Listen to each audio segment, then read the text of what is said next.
Back to the storm. I don't think you'd want to be sailing the Nina, the Pinta, and the Santa Maria anywhere today, or out in any sort of boat. Obviously, all the ferries have been canceled. The advisories are up. Got some flashing lights down here in Narragansett. What are we talking about as far as like high tide and coastal flooding today? Yeah, so high tide occurs later on this afternoon. We already had a cycle this morning. Right. It's going to be returning again this afternoon. Still could look at some, coastal flooding because of that with the onshore flow here in spots. So certainly watching that closely here. But of course, we have the heavy rain and the strong winds moving on through. It'll be with us all day long. We have our low pressure system to the south and west of us here across off the mid-Atlantic coastline here, and you can see it's just bringing in all this moisture into our area, so the rain will be heavy at times, perhaps even some thunderstorms as we go through the afternoon. That could enhance those rainfall totals but when all is said and done as we go into Tuesday morning. So here's the radar. You can see again, varying intensities of the rain as it pushes on through. We'll have bands of some heavier rain tracking on through. New Bedford, you're looking quite stormy this morning. Raindrops in the lens there. If you are heading out for any reason this morning, just take it slow. Give yourself some extra time. Similar story out here in Providence. This is our hurricane barrier look. You can see again the raindrops out there, and the water looks okay here near the hurricane barrier.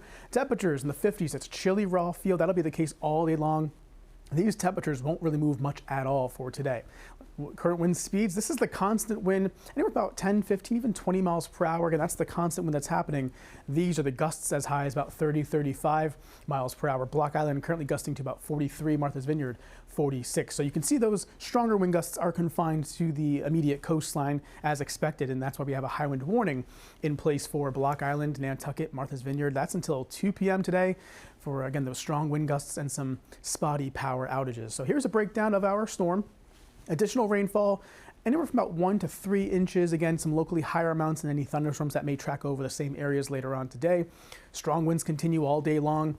Isolated power outages, like I mentioned, some tree branches could fall and cause some damage in some spots, but again, more so isolated than widespread. Let's time things out for today. Let's start at 8 a.m. We'll be seeing the rain again around the area, sometimes heavy, more than others.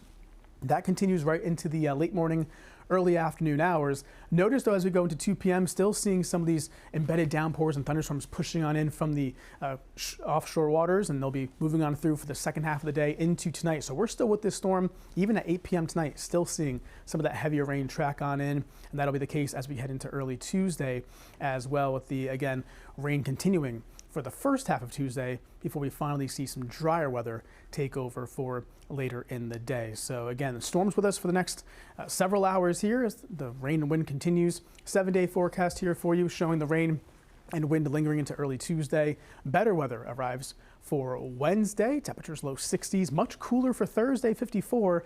And then as we go into the end of the week and next weekend, looking pretty quiet for the most part. But again, be weather aware for today into tonight with the rain and wind continuing. Guys?